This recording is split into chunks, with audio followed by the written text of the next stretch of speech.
Maintenant, on passe à la recherche analytique du domaine de définition d'une fonction. Analytique, ça veut dire qu'on va faire des calculs.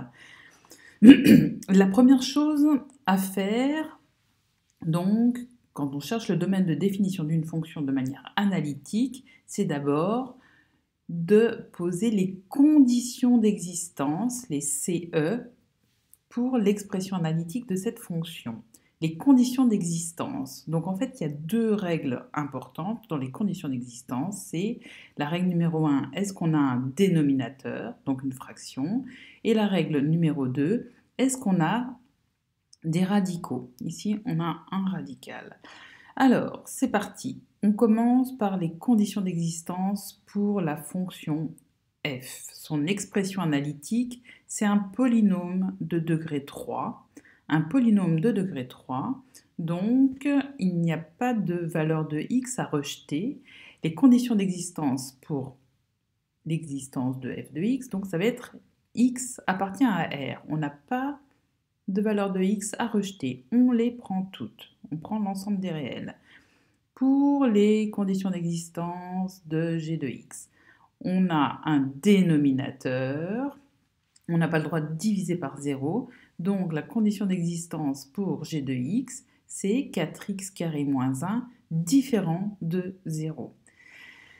Condition d'existence pour h de x, on a un dénominateur et on a un radical. Ce qui est sous le radical doit être supérieur ou égal à 0.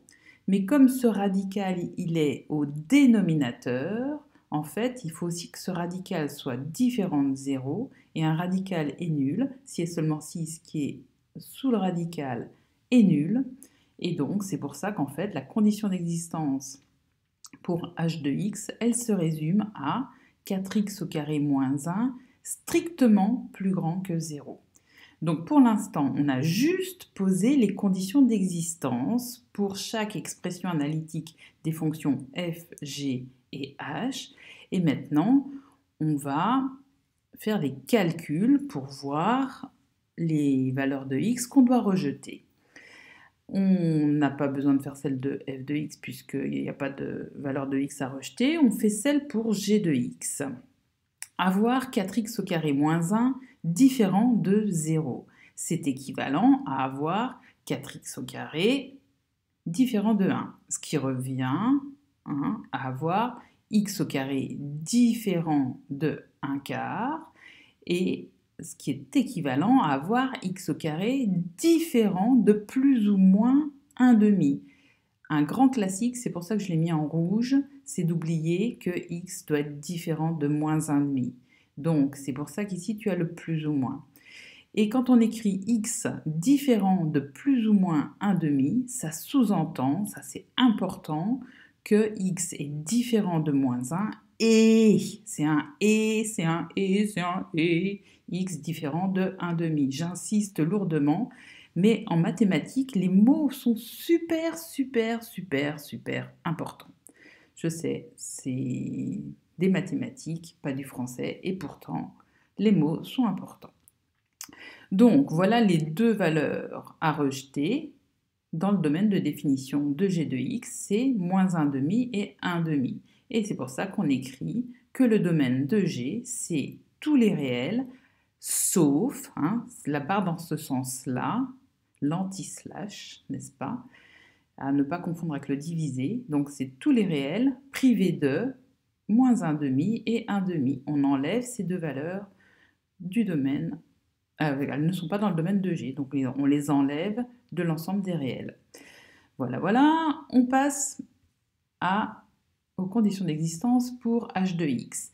Ici, j'ai choisi cet exemple-là pour bien insister, parce que c'est une erreur que font souvent les élèves, et j'aimerais bien que tu ne la fasses pas. Quand on a 4x au carré moins 1 strictement plus grand que 0, c'est bien équivalent à x au carré strictement plus grand que 1 quart. Mais là, s'il te plaît, s'il te plaît, s'il te plaît, c'est équivalent à x est strictement plus petit que moins 1 demi ou x est strictement plus grand que 1 demi. C'est vraiment super important parce que vous avez tellement été drillé là-dessus que vous allez écrire ici. Vous avez l'impression qu'il suffit de remplacer le différent par strictement plus grand et roule ma poule. Ici, vous en déduisez que x doit être strictement plus grand que moins 1,5 et x plus grand que 1,5. Mais c'est faux. Il faut que tu aies exactement ça. Et pour pas faire d'erreur, eh bien, tu fais un tableau de signes, comme on te l'a demandé dans les inéquations du second degré, ou un schéma. Là, j'ai choisi de faire un schéma, mais on aurait pu mettre un tableau de signes. J'ai fait un schéma parce qu'il n'y avait pas suffisamment de place pour le mettre. Et puis, je trouve que le schéma, ça va très très vite ici. Et donc, on trace le graphique de la parabole d'équation y égale 4x carré moins 1. OK ? On aurait pu tracer le graphique de la parabole d'équation y égale x au carré et résoudre cette inéquation. Ça va aussi très très vite. Tu choisis vraiment ce que tu veux. Ici, j'ai choisi de la représenter comme ça. On sait que le sommet de cette parabole, il a pour coordonnées 0, moins 1. Donc, il est ici. Et ensuite, tu n'as plus qu'à tracer donc, ta parabole. Et tu vois que pour que ton 4x carré et moins 1 soit strictement positif, tu cherches les points de cette parabole qui ont une ordonnée, le y, qui est strictement positif. Et donc, c'est ce que j'ai mis en gris ici, sur cette parabole. Et la partie à rejeter, c'est ce qui est en rouge, ainsi que ces deux points qui sont verts, qui ont pour ordonnée 0, et pour abscisse, donc ici moins 1,5, et là, comme abscisse, 1,5. Et donc, comme tu dois en supprimer, tu ne dois pas être sur cette partie rouge de ta parabole, et donc tu dois supprimer toutes les valeurs de x qui sont comprises entre moins 1,5 et 1,5.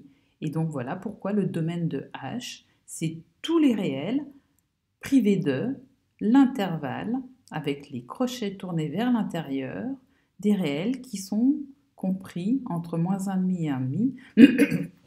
Et donc, comme tu ne peux pas avoir la valeur moins 1,5 ou 1,5 dans ton domaine de définition de la fonction h, c'est pour ça que tu dois mettre les crochets tournés vers l'intérieur ici. Si tu préfères, tu peux aussi écrire le domaine de h de cette façon. Ok ?